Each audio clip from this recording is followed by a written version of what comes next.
right. Hey guys, welcome to the INC. I'm here today with Erik Magraken. He is a lawyer who specializes in things related to injury and has a lot of ties to the mixed martial arts world. And I'll let him talk about his background a little more, which was actually my first question for you, Erik. Can you tell us a little bit about your background? I know it's pretty extensive, so take your time and go for it. Well, sure. Well, thanks, Julian. First, appreciate you having me on here. My background, I'm a litigation lawyer, so I've been practicing for 20 years.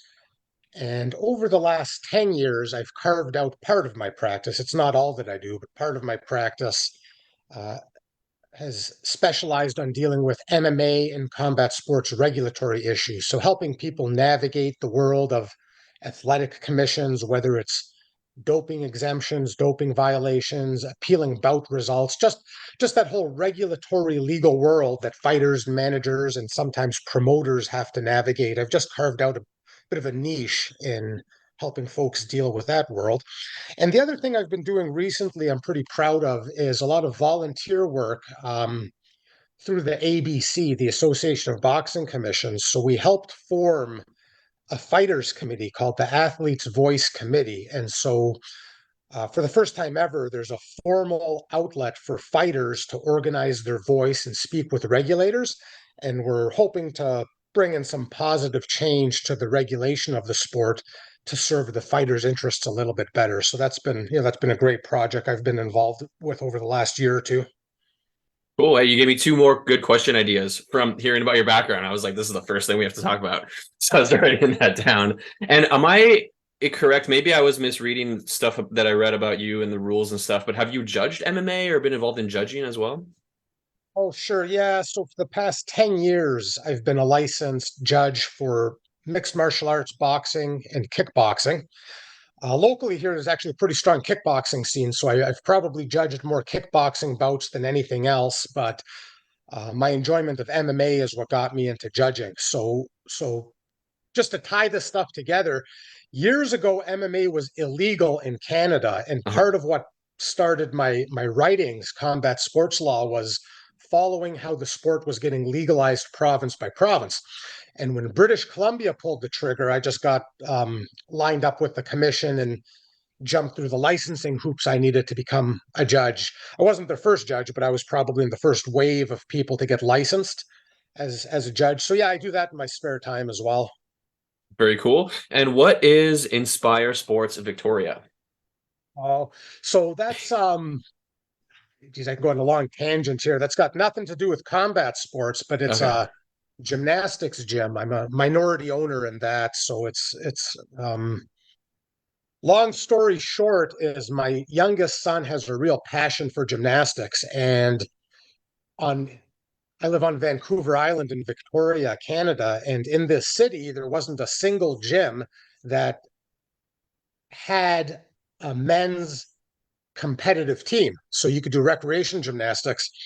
And, sort of again, long story short, I did everything I could to try to find an opportunity for him and it didn't exist. So we just ended up opening our own gym and it's done very well. So I'm actually very proud of how how much it sort of served that community need.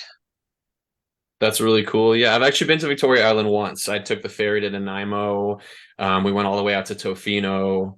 So Nice. I'm a little bit familiar with the area. It's an interesting place. I saw some wild seals, which I thought was really cool. Or maybe it was otters. Can't even tell the difference when they're just like a head bobbing, but that was awesome. A lot of wildlife in the waters out here. Like it's a beautiful corner of the world. Absolutely. Okay, background this. So let's jump right into it. You really got me. This is like one of the questions you reminded me that we should talk about. Let's talk about the sketchy judging. I feel like they were a few in 2022, but 2023 I mean, we're only end of May now, so, almost halfway through. It's the year of sketchy judging. I should have come prepared. I don't have any of the fights off the top of my head, but there have been maybe at least 5 fights that I think 99% of viewers, if not 100, agreed went the wrong way, I believe, at this point in the year. So what's with that? Yeah, one of so I was going to try to choose my words carefully here. A lot of times when there's a controversial judging outcome, it's not that controversial. You have close rounds and you have people that think the close rounds went different ways. But when you're sitting in that judge's chair, you score what you see. And one of the reasons why you have three judges is from three different angles, you might see things a little bit differently. So there's nothing inherently wrong with one judge seeing it differently than another judge. And a lot of people are very quick to pull the trigger of, oh, it's corrupt or it's inept or it's whatever it is. But oftentimes, controversial decisions can be explained. Now, that being said, there's genuinely dead wrong decisions out there. They do occur sometimes. And one of the problems in the sport is this sort of ties into the regulatory side of things. Commissions don't like admitting they're wrong. So the commission oversees the event, they license the judges, they put the officials there.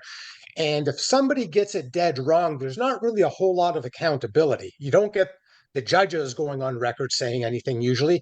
You don't get the commission straight talking to the public or the media about it. And there's a bit of lack of transparency and a bit of lack of accountability.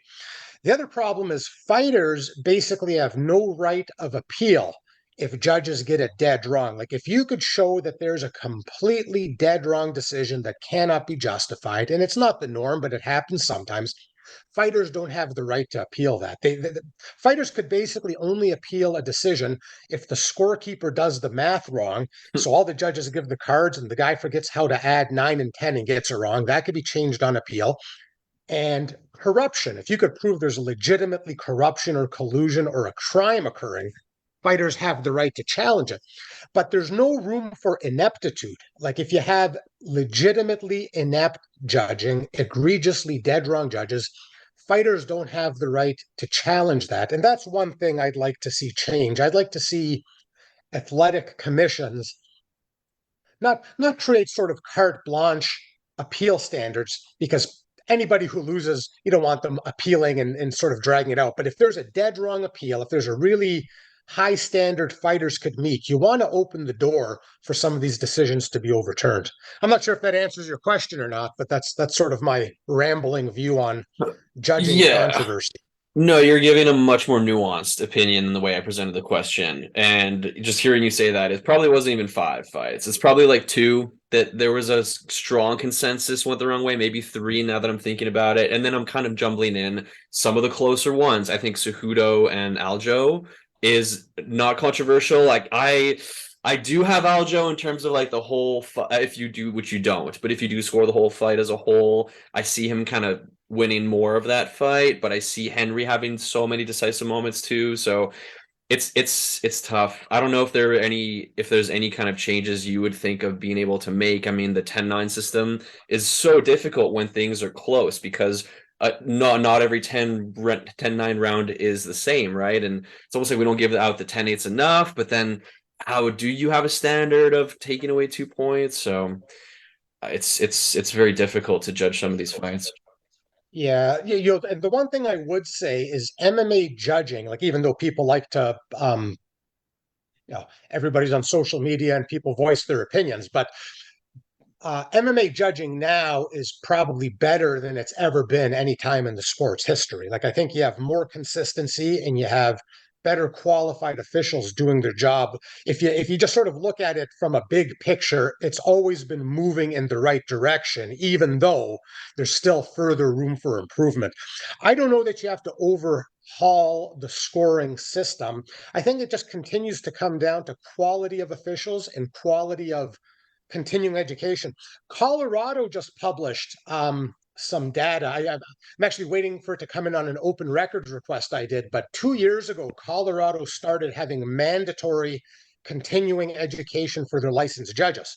So you get your license, but that's not good enough. As you're doing your job, they force you to attend courses or whatever it is that they're doing. Uh-huh. And they found the amount of split decisions went down threefold after that brought in. So they got like a hell of a lot more consistency in both boxing and in MMA.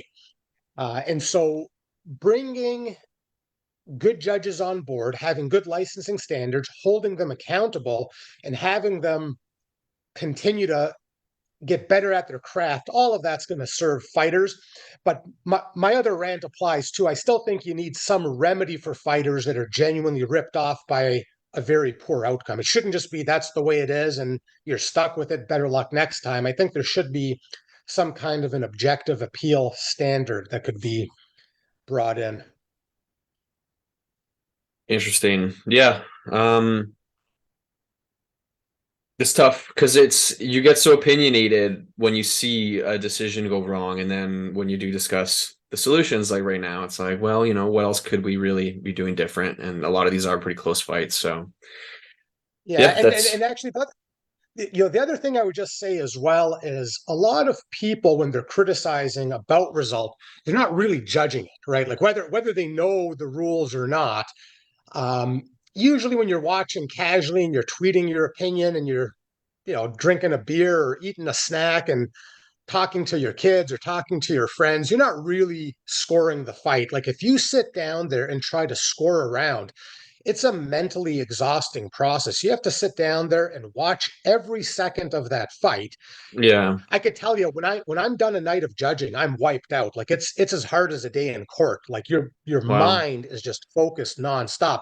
And so when I'm casually watching on TV, I'd be lying if I said I'm honestly judging most rounds. I might tweet out my opinion as well every now and then, but I know I'm distracted half the time I'm watching it. So you know, when folks do criticize, oftentimes it's not from genuinely watching the round. And half the time, you got people that put money on the fight and they're not happy that they lost their bet or whatever it is. But again, there is room for improvement, and I like seeing all the people sort of chipping away, trying to make the sport a little bit better. Like Andy Foster in California does a brilliant job.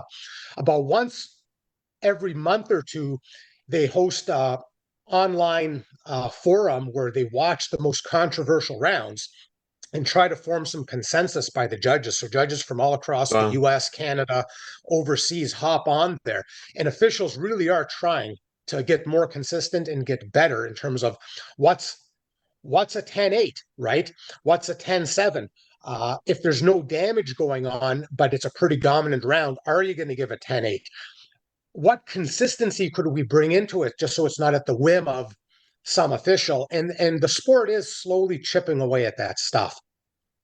As opposed to you go to 15 years ago, you might have more disagreement on even who won a basic round, right? Like now, the criteria are well entrenched and well understood. So the sport is moving in the right direction. Yeah, that's good. I mean, I only really get too opinionated about it when I watch. I don't know if you watch a lot of MMA YouTube, but there's a guy called The Weasel who does predictions and breakdowns and stuff. And what he'll do whenever there's a controversial one is he'll take the fight, he'll tell you, all right, here's the deal, 5 round fight, clear round one, clear round five. These are the 3 rounds that are very close. And then he'll really go score every single strike, take down things like that, and he'll try to lay it out like this guy landed 10, powerful strikes, whatever he calls it, 12 medium, 3 light, and he scores it that way. The takedowns, control time, and then he'll kind of tell you like he broke down the second Colby and Usman fight, and he had Colby winning. But of course, you're not the judge there watching that video 24 hours later. You're the judge watching the fight there live, and you don't have any time. This leads into my next question, and you're not a UFC judge, of course, but do you know, or have you personally had access to any kind of data when you're scoring a fight, or is it really just you're watching it and that's it? No, yeah. So there is no data. You don't get stats, right?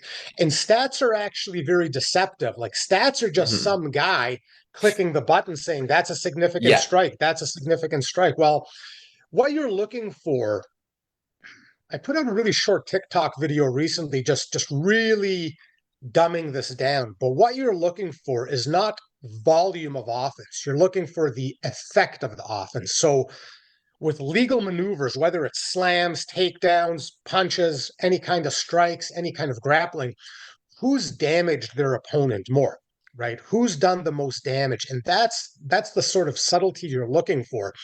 And oftentimes you'll get those stats that look, fighter A had, you know, 10 more strikes that round than fighter B, but so what?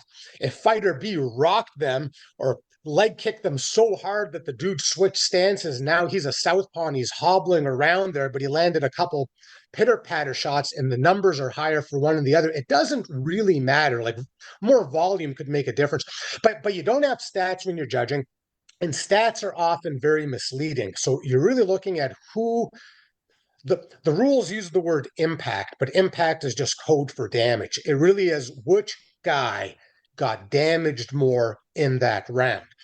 And if you understand the sports well enough and you've been involved in watching this long enough, you get a really good sense of who's getting impacted and who isn't getting impacted. And that's, judges when they're doing their job, that's the fundamental thing they're looking for in any given round. So not taking anything away from stats, I think they do tell a good story and they do have value, but when you're judging in live time, you're not counting strikes. I think that's sort of the wrong way to go about it. You're really looking for the impact of what's happening in any given round. Right. Yeah, the videos I'm referring to, he's not referring to the stats. It's really breaking down what he sees as the bigger moments and the more significant strikes, which he always says is subjective and it's post facto. So it is kind of crazy that, we don't have it's unfortunate. Last thing I want to talk about with the judging, I believe 99% sure because it's only PFL that does this kind of crazy stuff, but I believe it was PFL that I saw a couple weeks ago had an AI judge scoring thing that they would just show on the screen, and after every round I believe, and then after every fight definitely, it would say like they had the announcers and I believe maybe some expert panel, and then they had the AI, and I watched maybe half that card and the AI nailed it. I mean, there weren't any like crazy close fights. There's maybe one that was a little closer, but I thought that was really interesting. Just thought I would bring that up, see what you thought. Yeah, no, it's neat. Like technology is always interesting, and yeah, give it trial runs and see how it goes, right? Like, like I watch baseball, and you got that little batter box there, and the ump is calling balls and strikes that aren't balls and strikes, and you say, hey, that technology seems pretty good. Like, if you want to Yeah. be objective and fair, there's a way to do it. I'm not familiar with the AI and PFL. I don't think I've watched those cards, so I don't know. Like, I have no informed opinion on it, but I'm always open minded. Like, if you could make the sport better from an objective, functioning technology that's battle tested and it really gets it right, no reason not to explore things like that. Yeah, I thought it was super interesting. I recommend PFL to all the fans watching. I mean, in terms of the production and the things they do, and they have some different rules and stuff, I think it's really interesting, and they're making huge moves lately too. The next thing I want to move on to, you touched briefly on it when you were saying people having money on it and that's swaying their opinion of who won the fight. And I don't know how much this ties into your legal expertise, but what do you think about, let's say, the whole James Krause thing? And there's been some other people, I believe, involved with gambling relating to, being deeply involved in the sport and being tied to the fighters and having insider knowledge and stuff. Yeah, so yeah, and I don't get into the legal sort of nitty gritty of gambling law. I'm out of my lane there, but just as a lay opinion, it just speaks to sports integrity, right? Like you got an insider with insider knowledge betting on things, whether his athletes are competing and he might know something the public doesn't know. It does speak to the integrity of the sport. And so that's why some gambling regulators, I know in Canada, a couple provinces shut it down. I think New Jersey shut it down for a little while. And so the UFC had to respond very quickly, right? They all of a sudden came up with their new gambling policy. But yeah, it could really quickly kill the public's confidence in the integrity of the bouts when you have insider gambling on it. So the UFC has to be very smart about it. There's a lot of money obviously being made from gambling sponsorships, and I don't know all the business deals, but obviously big money goes hand in hand with the UFC, so they don't want to rock that boat. So they come down hard on James. I don't even know what the end result of that is. Like I thought there was some kind of a federal investigation there. I don't know if there's Ongoing. charges pending against anybody, but yeah, that guy definitely became the scapegoat for the problem that probably goes well beyond him. So Yeah. yeah, see what the aftermath of that is. But I know the regulators or the provinces and states that banned UFC gambling have already lifted it. So whatever sort of surface level moves the UFC did were good enough for those jurisdictions to let the public gamble on their bouts again. Hmm.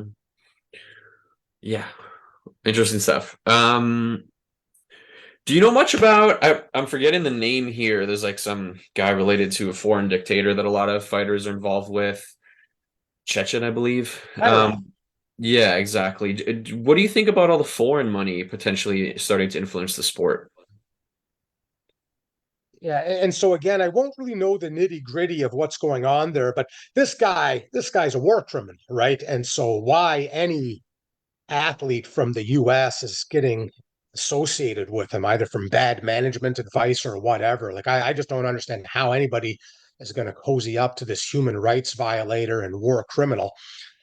There's U.S. federal sanctions through um, I forget the name of it, but there's legislation in the U.S. where they could basically track down on bad actors. And his fight club, I think it was called Ahmat Fight Club, something like that. And basically anything associated with him is blacklisted, but you still have some athletes, even UFC athletes, cozying up to this guy. Like that's just bad judgment, and obviously money must be involved. So yeah, hopefully people, you know, money is a strong motivator, but people still need to have a good moral compass when they're making these decisions. It reflects poorly on the sport for sure when you get people tied up with this guy.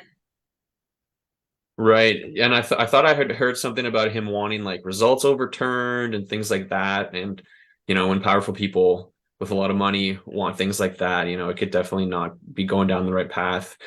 And I don't know if it's tied in or not, but the WWE, or what is it? It's the same company that owns the UFC purchased the WWE, right? I thought that was kind of strange and interesting, and I just thought it was weird. Yeah, no, that's right. Like I'm not sure if the deal's 100% done. It's been announced, and sometime this year it'll come to fruition. But that's right. They're going to be doing business under one umbrella company. They just came out with the name too. I think it was like I forget. It was like TKO or something like that. But Uh, yeah, I don't know. I don't know if one's going to influence the other. The reality is, pro wrestling and MMA have always been closer tied to each other than a lot of MMA fans alone like to admit. But like you look at the Pride era, and you look at whether mhm. it's the belts, whether it's the promoter owning the belt, the contracts. By the way the UFC, one of the ways the UFC at least came into their strong market position was following that pro wrestling WWE model where they control the title and they control who fights for the title, and they want to make sure those people are going to be locked into a long-term contract before they do fight for that title. So the pro wrestling business and pro MMA have always been cousins at the very least. Like there's a lot of overlap between those businesses. So I think those two being under one umbrella just makes a very powerful company much more powerful. So, what are your opinions then on fighter pay? And have you ever been involved in anything like unions and stuff like that for fighters, or anything relating to better pay? Well, I'm a strong supporter of the fighters' various efforts to organize and get better pay. And so by fighter pay, all I'm talking about, it's not a dollar number. I'm talking about a percentage of the revenues, right? So in most major league sports, you get the players' unions and they negotiate that it's basically a 50-50 split. 50% of the revenues are going to go to the athletes. In the UFC, the latest data that Bloody Elbow put out, and this from public filings, they're not making this stuff up, it's about 13% is going to the fighters. So that's a really gross disparity. And the efforts to change that, like you've got the Mixed Martial Arts Fighters Association, and that group does really good work. So they're behind the antitrust lawsuit, uh, where they basically claim the UFC is a monopoly and they want to break it up. And they're also behind the Ali Expansion Act lobbying. So they want the federal government in the US to give MMA fighters the same rights boxers have. I can get into that. Um, it's technical, but basically that would do a lot of shaking up of the business, and it would let the top fighters make a lot more money. Other efforts were forming an actual union where the fighters say, we're actually employees, not contractors, and we could have a union. But none of those efforts have really taken off. So the MMAFA is the main group that's there and continues to do really good work. But whether it's fighters trying to unionize or whether it's joining the MMAFA, I support the fighters doing something to change the landscape because it is a David versus Goliath landscape. It's probably getting stronger in Goliath's favor in recent years. Like, the UFC revenue split was maybe around 18%. Now it's dropping to 13%. That's bad news. So something has to give. But yeah, I support it. I'm not formally involved in any kind of a union drive other than I'll educate any fighters that want to be educated about the benefits of it, and I'll lay out the options and I'll match make them to the right group. So I'll say, look, if you like what the MMA FA is doing, sign up with them, go there. Project Spearhead was one of the really good union drives. I don't think it's active anymore, but when they were doing it, I was trying to match up fighters with them as well, just to give them some more power when it comes to negotiating with the UFC. Speaking of negotiating with the UFC, what do you think about how it all went down with Francis Ngannou? I mean, before you even answer, I personally believe that a lot, and I'm a big baseball fan too. You mentioned baseball, and this happened a lot with, say, Aaron Judge in the offseason and some of the bigger free agent guys who, oh, I'm going to sign with this team, and he flies to San Francisco, and in the end, he re-signed with the Yankees, and all of it. Or I'm trying to think of another good example. It's baseball related, but there was another one where it's like, why am I hearing that this guy wants to go to this team? Why is this in my newsfeed? His agent released it. It's not that some journalist, has a breaking story. This information is given to them. So that's how the Ngannou thing felt to me. Was we're seeing Ngannou's can't put stuff in the media. We're seeing the UFC put stuff in the media. So what do you think about how all of that played down kind of in the media, and as far as we know, with how he left and seems to have dropped the bag is what the meme has been. Well, he picked up the bag and ran with it. Like, anybody who says he dropped the bag is nuts. Ngannou was like, it was a legendary move what he did. I mean, he fought out what was a really underpaying contract. The UFC, like they always do, they say, hey, well, you're the champ, you're the man, or you're going to fight for the title. Here's a new contract, going to pay you a hell of a lot more money. You take the sure thing. And Ngannou said, no, I'm going to fight this thing out and become a legitimate free agent. Almost nobody in this position does that. And he had a bum knee, right? He took that fight with Cyril Gane with a completely shredded knee, fought out the contract, won it, became a free agent, and got a massive contract from PFL, paying as much as the UFC would have paid. It's at least in the ballpark from what's been publicly released by the various sides. Has the right to box, so he could go and take a boxing bout without the PFL there taking a cut the way the UFC did in the McGregor bout. And he's got a short-term contract, so he will have the right for free agency again. So Ngannou has done everything right. The only talking points against him are coming straight from the UFC, right? And they've got their own self-interest, so of course they're going to do it. Like, I don't never criticize a company for trying to make themselves look good, but at the end of the day, Ngannou did something very historic, and it took great nerve to do what he did. Like, he walked away from the sure thing to go into untested waters. He could have gotten wrecked uh, by Gane with that bad knee that he had, and then he'd be a far less valuable free agent. So he gambled and he won. And I've got nothing but respect for what he did. So good for him. I hope he could get a really big money fight. He's the lineal champion, right? The UFC's got the UFC champion John Jones, but Francis is the lineal MMA world heavyweight champion. You could trace his lineage back to UFC one and Hoist Gracie. So I hope PFL finds a way to capitalize on that, get him a good opponent. I'd like to see them cross promote. They should offer John Jones the bout. The UFC will duck it, right? They say Francis is ducking John Jones, but the only one who's not going to make the bout happen is the UFC. Francis will fight John Jones with a cross promotion. And I think from there, when the UFC declines that bout, which they will, they should offer it to the champion of one. They should go out to ONE FC's heavyweight champion and say, okay, you're the next guy that's available. Do you guys want to cross promote it? Mm-hmm. Take the lineal title. I think they've got a lot of neat moves they could do right now that they've got Francis, but all the respect in the world to Francis. He did a good thing. That's such a great take. I haven't watched a lot of MMA podcasts recently, so I'm not sure what the kind of longer take is. Like Errol Helwani, or I'm sure is on Ngannou's side, but I haven't really listened to that. I've just kind of seen the headlines and what is pushed to me in social media briefly as I scroll, and it's all been really negative.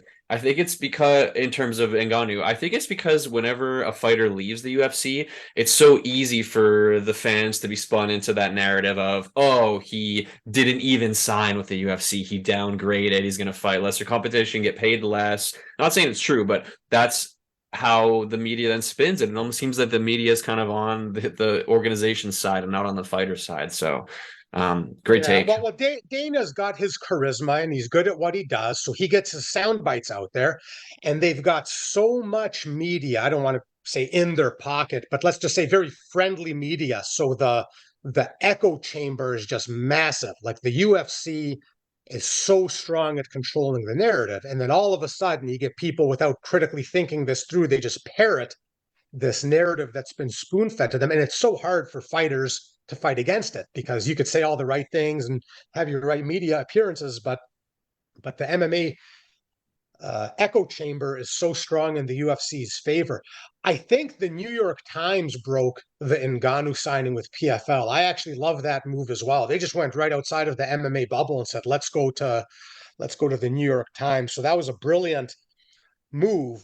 And I think his story, just the way he, as a refugee came to Europe and got into the sport and then ascended to the world title, and now that he's shaken things up here as the UFC champion, now the independent lineal champion, and now what PFL and here are trying to do in Africa, just expanding into overseas markets. I think the Ngannou story is far from done. I think that guy's going to actually continue to achieve some pretty historic things. So the news articles, I think in hindsight, will tell the real story. But yeah, that immediate UFC megaphone, it's tough to push back against that. Got it. Well, hey, I'm out of all my questions. It was awesome having you on, and I feel like we should have you on again when there's some good news that we should be discussing. Was there anything else that you wanted to talk about or shout out or anything? Well, yeah, the only thing I'll say quickly is so with the Association of Boxing Commissions, we formed a fighters committee, athletes voice committee. It's not a union. They're not there to negotiate with promoters, but we're going to be there in Las Vegas this summer, and we've got some really cool initiatives we're presenting to the regulators, things that will better serve the athletes' interests. So just keep an eye on that story. First week of August, we're going to be presenting a handful of initiatives that our group of people have been working hard to organize and get together. So just taking some baby steps to make things better. But other than that, folks could find me rambling on Twitter, or my legal writings are at combatsportslaw.com. So that's maybe the only plugs I have to give. But Julian, thank you so much for having me on. I appreciate it. Of course, maybe we'll touch base after the conference. Yeah, sounds good. Thank you. Have a great day, man.